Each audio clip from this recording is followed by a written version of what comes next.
গ্রাম আদালত হচ্ছে সমঝোতামূলক বিরোধ নিষ্পত্তির একটি স্থানীয় আইনি কাঠামো। ছোটখাটো দেয়ানি ও ফৌজদারি বিরোধ নিষ্পত্তি এই আদালতের লক্ষ্য। গ্রাম আদালত হচ্ছে সমঝোতামূলক বিরোধ নিষ্পত্তির একটি স্থানীয় আইনি কাঠামো। ছোটখাটো দেয়ানি ও ফৌজদারি বিরোধ নিষ্পত্তি এই আদালতের লক্ষ্য। ছোটখাটো দেয়ানি ও ফৌজদারি বিরোধ নিষ্পত্তি এই আদালতের লক্ষ্য। গ্রাম আদালত হচ্ছে সমঝোতামূলক। কি পড়ছিস জ্ঞানী ভাই? সেটা শুনে তুই কি করবি গর্জন? তোর তো কামের ভেতর দুই, খাই আর শুই। কি যে বলো না, আমি কি মন ভরে খাইতে পারি নাকি? চেয়ারম্যান চাচি আমার কি বলে জানো? বলে যে তোর মন যতক্ষণ ধরে খাইতে চায় ততক্ষণ ধরে তুই খাবি, কিন্তু আমি তো মন ভরে খাইতে পারি না, খুব কষ্ট লাগে আমার। কেন তুই মন ভরে খাইতে পারিস না কেন? চেয়ারম্যান চাচির সামনে বসে খাইতে কি তোর লজ্জা লাগে? লজ্জা লজ্জা লাগবে কি জন্য? ওই লজ্জা জিনিসটা কি আমার বাপ মা আমারে দিয়ে গেছে? আমি তো খাইতে খাইতে পেট ভরে যায়, তারপর গলা পর্যন্ত খায়, তো আমার আশ মেটে না। জানো জ্ঞানী ভাই, আল্লাহ তাআলা আমার শরীরটা ঠিকই দিয়েছিল, যদি পেটের সাইজটা আমার আরেকটু বড় করে দিত তাহলে মনে হয় আমি খুব শান্তি করে কাঁদতে পারতাম। আরে তোর এই মনের কষ্টের কথা শুনলে পরে মাঝে মাঝে আমার কান্না চলে আসে, বুকটা ভাইসে যায়। খালি মনে হয় যে একজন মানুষের পেটের যে সাধারণ সাইজ, তার চাইতে ডাবল সাইজের একটা পেট থাকার পরেও তুই আরো বড় পেটের জন্য কান্নাকাটি করিস। আমার মনে হয় তোর মনে যে দুঃখ, পৃথিবীর কোনো মানুষের মধ্যে এই না কোনো দুঃখ নেই। আমার দুঃখ নিয়ে তুমি মস্করা করতেছো জ্ঞানী ভাই? ঠিক আছে, যাও, তোমার চেয়ারম্যান চাচি খাওয়ার জন্য ডাকে। এখন আমি গ্রাম আদালত নিয়ে পড়াশোনা করতেছি, খাইতে গিয়ে সময় নষ্ট করার মতো সময় আমার হাতে নাই। এত যে পড়াশোনা করে জ্ঞান অর্জন করো, এই জ্ঞান দিয়ে কি করবা? জ্ঞান দিয়ে কি পেট ভরে? ও যাতে ওই ব্রেনের মধ্যে যায় এটা হাউকা বাদায় দেয়। দেখ গর্জন, যা বুঝিস না তা নিয়ে কথা বলবি না। তুই কিন্তু জানিস সামনের ইলেকশনে আমি মেম্বার পদে খাড়াবো, সেই জন্য ইউনিয়ন পরিষদের বিভিন্ন খুঁটিনাটি বিষয় নিয়ে আমি এখন পড়াশোনা করতেছি। যেমন এখন আমি গ্রাম আদালত নিয়ে গবেষণা করতেছি। গবেষণা করো, তোর যত গবেষণা করো, আমিও 2-3 গ্রাম হাঁটিয়ে আমার পেটের মধ্যে একটু জায়গা করে আসি। ওই যে চেয়ারম্যান চাচি আমার জন্য এই 12টা আম পাকা রেখে দিচ্ছে, তো জায়গা নাই, তো একটু হাঁটে এসে জায়গা করি। জায়গা টাকা।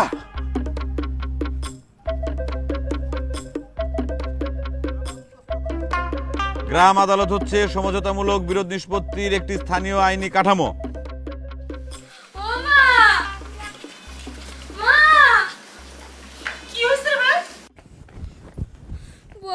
আজকেও মানে মারছে। আজকেও তোরে মারছে? ও কি জ্বালাতন শুরু করছে উনি? কেন মারছে তোরে? হ্যাঁ, স্কুল থেকে আসার সময় আমি ছাগলগুলো নিয়ে আসতেছিলাম, তখন বড় চাচা আমারে দাঁড় করে 2 গালে 2টা চর মারে কয়, তুই পড়াশোনা রেখে রাখালগিরি করস কেন? মন্ডল পরিবারে কেউ নাকি রাখালগিরি করে না। আমি আর কখনো এই ছাগল দেখাশোনা করবো না। এসব কথা বলিস না বাপ, তুই তো পড়াশোনা করিসই। আর তোর বড় চাচা কি চায় সেটা তুই জানিস নি? সে তো চায় যে এই বাড়িঘর ছেড়ে আমরা এখান থেকে চলে যাই। কি হয়েছে পেয়ারা ভাবি, ছেলে চাচামাচি করে কেন? আর বলো না ভাই, বড় ভাসুর ধরে আজকেও আমার ছেলেটা মারছে। আজকে মারছে? ভাবি, এই লোকটা তো সত্যি সত্যি আপনাদেরকে ভিটা ছাড়া করতে চায়। আরে চায় মানে কি, সে তো বলেও গিয়েছে জমি জমা যা আছে কিছু টাকা পয়সা নিয়ে লিখে দিয়ে পেয়ারা ভাবি যেন ছাওয়াল ডাক নিয়ে বাপের বাড়ি চলে যায়। ও মা, তাই নাকি? ভাবি, তুমি তো আমাকে এই কথা আগে বলো নাই, তাহলে এখন কি করবা? কি করব? আমি আমার স্বামীর ভিটা ছেড়ে কোথাও নড়বো না। আমার ভাসুর যতই চেষ্টা করুন আমার এখান থেকে নড়াতে পারবে না। আমার স্বামীর ভিটাতে থাকেই আমি ওর পহনরে মানুষ করব। সুলতান ভাই, তোমার একটা কথা বলি, তুমি একটু আমার ভাসুরে বুঝাও, তার ছোট ভাই যদি আজকে বেঁচে থাকতো তাহলে কি সে আমাদের সাথে এরকম ব্যবহার করতে পারতো? 10টা না 5টা না, বাপ মরা একটা ছেলে আমার, উনি কেন রোজ রোজ ধরে মারবে? কত কি অন্যায় করে আমার ছেলেটা।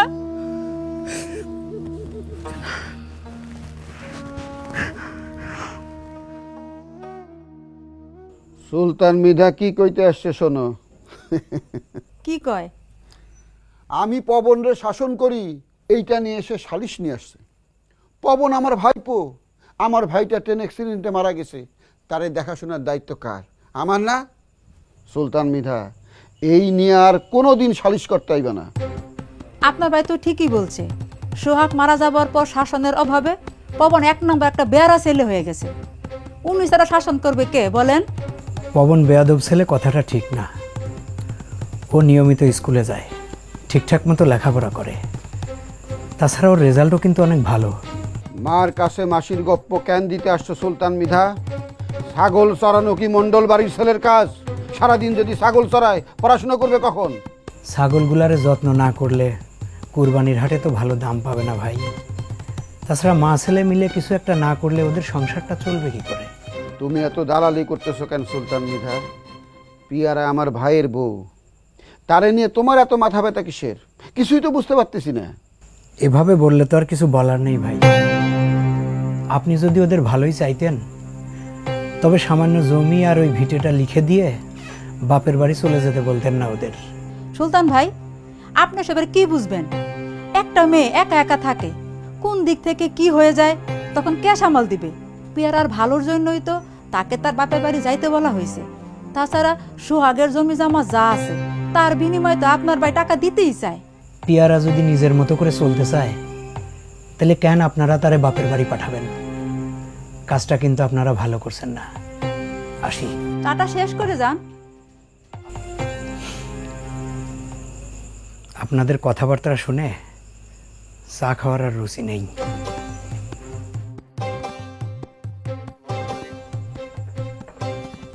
পিয়ারা বেগম দল গোছাইতেছে। কাল সকালে আমি এটার বিহিত করব। আজকে বলে দিলাম, খেলে এসে এরকম ডলে ডলে হাত মুখ ধোবা, তাহলে আর সকালে কষ্ট লাগবে না। যাও। আব্বা, ভালো করে পড়াশোনা করবেন। আপনারে আমি নানার বাড়ির স্কুলে ভর্তি করাই দেব। বড় হয়ে আপনি জজ ব্যারিস্টার হবেন। যান স্কুলে যান। আম্মা, বড় চাচা এটা কি বলছে? যাও, তুমি স্কুল চলে যাও। আকরি ভাবি কিসের জন্য আসছো? এটা কোনো কথা কইলি পেয়ারা? তোর বাড়িতে কেন আইছি তা বলতে হবে? না, আমি জিজ্ঞাসা করতেছিলাম যে আপনার কোনো কাজ আছে না। কাজ নাই, তবে কাজের কথা আছে। তুমি কেন এমন করতেছো পিয়ারা? আমি ভালোর জন্যই তোমারে তোমার বাবার বাড়ি যাইতে বলতেছি।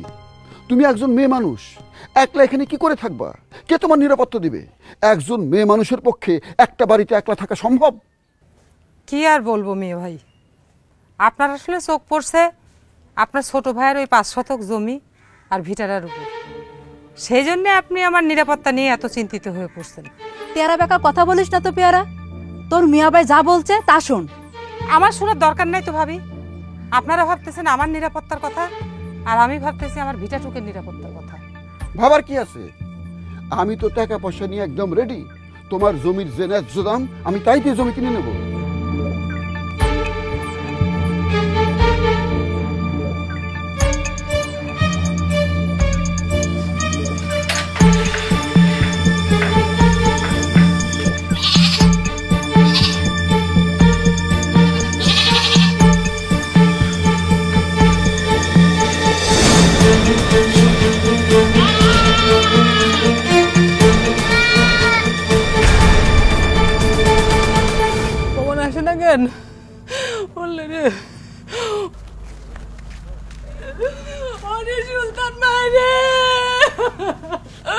আমার এত বড় ক্ষতি কে করলো রে ভাই? আমি তো জীবনে কারোর ক্ষতি করি নাই, কারোর অমঙ্গল চাই নাই, তাহলে আমার এত বড় ক্ষতি কে করলো? আমি কত যত্ন করে 4-4টা ছাগল পালছি যে কুরবানির হাটে বিক্রি করবো। কইতরি ভাবি আমি এখন কি করবো কও? কাইন্দ না ভাবি, ধৈর্য ধরো। রাতে কি কিছুই টের পাননি পেয়ারা ভাবি? পাইছি ভাই, ছাগল ডাকছে, ছাগলের ডাক শুনছি, কিন্তু আমি কেমনে বুঝবো তো সেই ছাগল আমার চুরি যাইতেছে?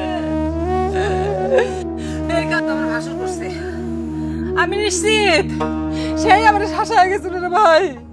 আমার বলছিল আমার নাকি পিঠাচোরা করবে, সেই এই কাজ করছে। এইভাবে বলার দরকার নেই পেয়ারা ভাবি, তাতে আরো বড় ক্ষতি হয়ে যাবে। তাছাড়া চুরির অপবাদ দিয়ে সেটা যদি প্রমাণ করতে না পারেন তাতে বিপদ আরো বাড়বে। কিভাবে? আমার কাছে তো কোনো প্রমাণ প্রমাণ নাই রে ভাই, কিন্তু আমি জানি এ কাজ উনি ছাড়া কেউ করে নাই, উনি এ কাজ করছে রে ভাই। মিথ্যার বেটা, তুমি এখনই শানু মণ্ডলের বাড়িতে যাও, গিয়ে খবরটা তারে দাও এবং কথা বলে তুমি বুঝে আসার চেষ্টা করো যে উনি আগের থেকে খবরটা জানে কিনা, ঠিক আছে? আচ্ছা ঠিক আছে ভাবি, আমি যাইতেছি, আপনি কান্দেন না তো ভাবি। পবন বাবা, তুমি জয়না বাড়ি যাও, যে তোমার খালারে খবর দাও, আমার কিছুই ভালো লাগতেছে না, তুমি ডালি মন্ডলের সাথে করে নিয়ে আসবো বাবা। আচ্ছা মা, তুমি কাইন্দো না। ভাবি ভাবি